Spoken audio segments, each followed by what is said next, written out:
Welcome to War Lens Archive. If you enjoy this kind of content, please like and subscribe. They say a picture is worth 1,000 words, but some images carry the weight of an entire generation. For 3 years, between 1950 and 1953, the Korean Peninsula was engulfed in a conflict that would change the world forever. Yet today, it is often referred to as the Forgotten War. Behind the tactical maps and political standoffs were millions of individual lives caught in the crossfire. Today, we're stepping back in time through the camera lens. These are the faces, the frozen landscapes, and the moments of raw humanity captured in the most iconic photos of the Korean War.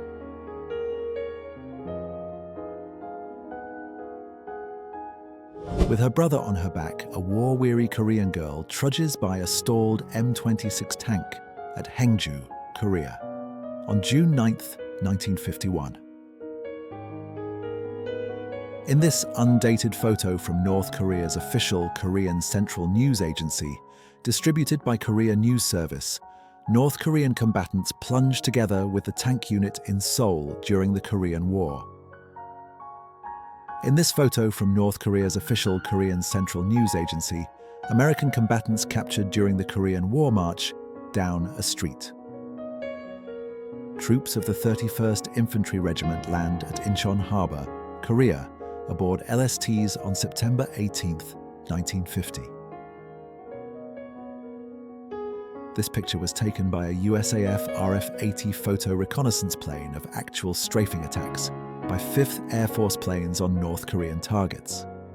This shows a small village housing North Korean vehicles and troops, burning jeep in the background and a T-34-85 tank. A US Marine, Wright, orders captured North Koreans to keep their hands up on September 20, 1950. In the background is one of the tanks which came ashore in the assault at Incheon. A US Marine tank follows a line of prisoners of war down a village street, September 26, 1950. Captured by American forces in the Taegu area of South Korea on October 8, 1950, these North Korean girls are marched to a train that will take them to a prisoner of war camp at Busan. 3 Korean communists in a fishing boat are captured by the USS Manchester off the coast of Korea on May 10, 1951. A mobile army surgical hospital somewhere in Korea on October 26, 1951. The patient in the left foreground is receiving blood plasma, while behind him 2 operations are taking place, one at left and one in the center. A command post somewhere in South Korea on July 12, 1950, as American soldiers keep on the alert with their straw-covered camouflaged weapons carrier. Crew members of a Marine battery launcher hold their ears and crouch to the ground as rockets are fired into the night sky. A UN soldier stands guard at prisoner of war enclosure, where a great mass of communist troops line up after their capture somewhere in Korea on March 21, 1951. Crew members stand on top of their tank after they got stranded in riverbed dip as they attempted to find a shallow crossing in the swollen Pukan River. The tank was later towed out to safety by a tank retriever, April 7, 1951 in Korea. Bomber command planes of the US Far East Air Forces rain tons of high demolition bombs on a strategic military target of the Chinese Communists in North Korea on January 18, 1951. High explosives rip through several spans of a railroad bridge outside Hamhung, as United Nations forces blow up the bridge as part of their withdrawal to prevent its being used by Chinese communists on December 19, 1950. American GIs thread their way over snow-covered hills north of Seoul, South Korean capital, on January 14, 1951, during earlier stages of UN withdrawal. A pair of bound hands and a breathing hole in the snow at Yangji, Korea, January 27, 1951, reveal the presence of the body of a Korean civilian shot and left to die by retreating communists during the Korean War. Paratroopers dropped from U.S. Air Force C-119 transport planes during an operation over an undisclosed location in Korea in October of 1950. Tanks of the 1st Marine Tank Battalion bark death and devastation into the briefly daylighted Korean night, as Marines fire a night mission at supply installations somewhere in Korea on January 16, 1952. GIs and Korean service corpsmen stack up an enormous pile of empty artillery and mortar shell casings at a collecting point near the front, pointing to the huge amount of lead thrown at the enemy in 4 days of fighting for Outpost Harry on June 18, 1953. A column of American Marines marched down a canyon road dubbed Nightmare Alley during their retreat from Chosin Reservoir, Korea, 1950. Marines rested after making it through the canyon road known as Nightmare Alley during the retreat from the Chosin Reservoir, December 1950. U.S. Army Signal Corps, men of the 3rd Battalion, 34th Infantry Regiment covering up behind rocks to shield themselves from exploding mortar shells, near the Hantan River in central Korea, 1951. Task Force Smith arrives at the Taeyeon rail station. On July 5, 1950, near Osan, this untried force of about half a battalion, mostly teenagers, stood alone against a North Korean division and a large tank force. US bombs drop on railway bridges at Seoul in early July 1950. The broken highway bridge at the right was blown without warning by South Korean themselves early on June 28th, sending hundreds of fleeing South Korean soldiers and civilians to their deaths. A Marine Air Observer team guides a Marine Corsair in for a strike on an enemy-held hill. The Black Corsairs were highly praised by Army and Marines alike for their precision strikes on targets and their extremely close support of forward units.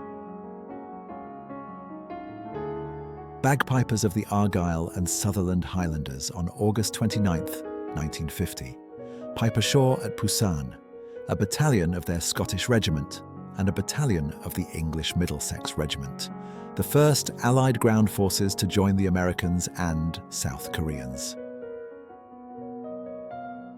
Marines seek cover behind an M26 Pershing tank west of Masan during Busan perimeter engagement in late summer 1950. A dead North Korean soldier lies on ledge at left. Millions of Koreans were uprooted from their homes by bombing, shelling, or fear and attempted to flee to safety. Busan and other cities in the south became giant refugee camps with people sleeping on the streets. Republic of Korea, ROK. Soldiers march in typical column formation toward the front in August 1950 during the Busan perimeter battle. This is a standard narrow dirt Korean road raised above rice paddies. A Corsair Shepherd's part of the Armada assembled for the Incheon invasion on September 15, 1950, the world's last great amphibious landing. 4 LSTs unload on the beach at Incheon as Marines gather equipment to move rapidly inland on September 15, 1950. Landing ships were stuck in the deep mud flats between one high tide and the next. A Marine infantryman keeps cover as he looks over the Han River Valley near Seoul 4 days after the flanking movement against Incheon. Much of Seoul was destroyed in vicious street battles in September 1950. Here, Marine infantry lead an M26 tank in the attack. Breakout from the Busan perimeter. Koreans move back to their homes at Waegwon as US infantrymen advance after the fleeing North Koreans. Soldier in foreground is carrying a Browning automatic rifle. 1st Cavalry Division troops move on north in the fall of 1950, leaving a shattered Korean village behind. This battalion of the Royal Australian Regiment distinguished itself in Korea in a number of engagements. In its first fight, the Aussies, using mainly rifles and bayonets, routed a North Korean regiment. Chinese Communist infantry moving to an attack in Korea. A Chinese soldier displays knocked-out US tank of 1st Cavalry Division in the early months of the Chinese intervention. Members of the Turkish Brigade move into position in December 1950, shortly after suffering severe casualties attempting to block encirclement of the US 2nd Division at the Chongchon River in North Korea. Frozen bodies of American Marines, British commandos and South Korean soldiers are gathered for group burial at Kotori. Marines in the retreat from the Changjin, Chosin, reservoir halt, while leading elements clear a Chinese roadblock.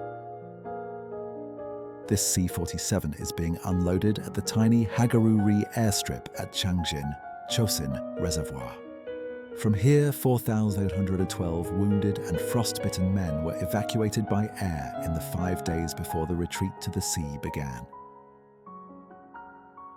The Marine and Army retreat from the Changjin, Chosin Reservoir in December 1950 occurred in temperatures around 0 degrees Fahrenheit. Marines reclaimed all their dead on the retreat from Changjin, Chosin Reservoir. Infiltrating Chinese soldiers stripped clothing from some of the bodies. This 16-foot hole was blown by Chinese soldiers in the single road from Changjin, Chosin Reservoir to the sea. Bridge sections dropped by air permitted this gap to be spanned and men and equipment to get out. These are some of the 385 able-bodied survivors of the 2,500 Army 7th Division men caught in a series of Chinese ambushes along the eastern shore of the Changjin, Chosin Reservoir in late November 1950. Marines moved toward evacuation ships at Hungnam Harbor in December 1950 as the United Nations abandons Northeast Korea. When United Nations troops began evacuating Northeast Korea after the Chinese offensive of November 1950, many North Koreans wanted to go along. Here at Hungnam, some of the 98,000 civilians carried to South Korea board ships for the journey.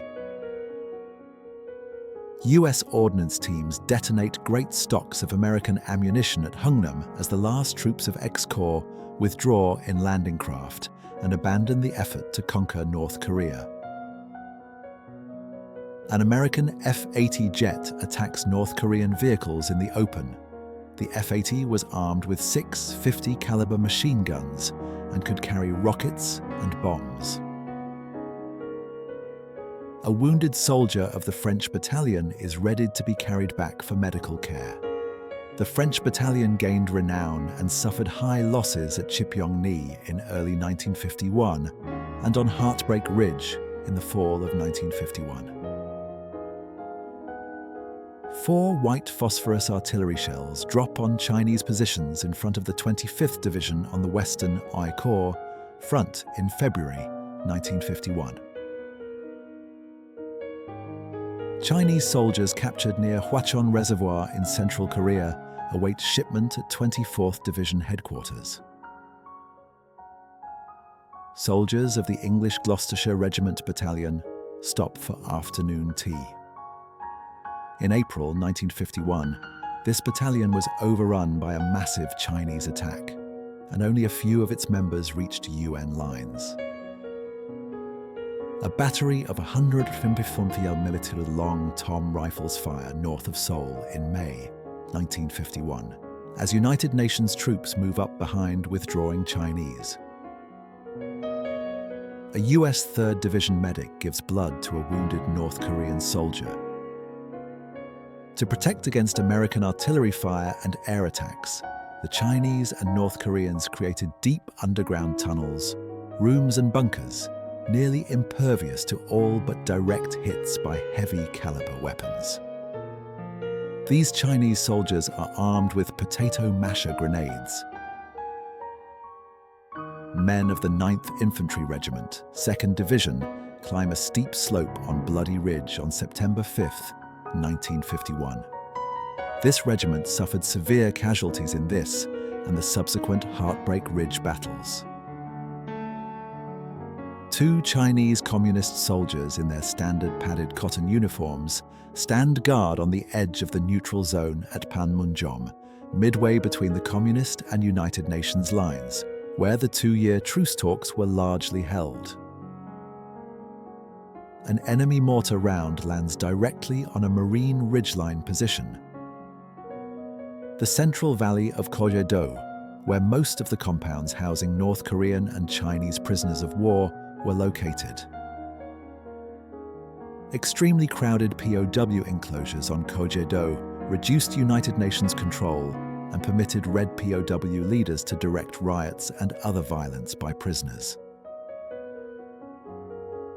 A 5th Air Force F-51 Mustang drops napalm-jellied gasoline tanks on an industrial target in North Korea in August 1951. As the Korean War went on, American air power methodically demolished virtually everything in North Korea having any military significance whatsoever. Here, supply warehouses at the east coast port of Wonsan are bombed in July 1951. General Mark W. Clark, Far East Commander, signs the Korean Armistice Agreement on July 27, 1953, after 2 years of negotiation, during which hundreds of thousands of men were killed and wounded in continued hostilities. North Korean Premier Kim Il-sung prepares to sign armistice handed to him July 27, 1953, by General Nam Il, head of the communist delegation at Panmunjom. South Korean women weep as they listen to President Syngman Rhee speak at a memorial service in Seoul, October 17, 1953. The service honored the 33,964 South Koreans killed in the last year of the war. Each of these photographs serves as a silent witness to a history that still shapes our world today. While the ink on the armistice has long dried, the stories captured in these frames remain as vivid as the day the shutter clicked. History is more than just dates on a page. It's the lived experience of those who were there. If these images moved you or taught you something new about this era, please leave a comment below. Thank you for watching, and don't forget to like this video and subscribe to the channel for more deep dives into history.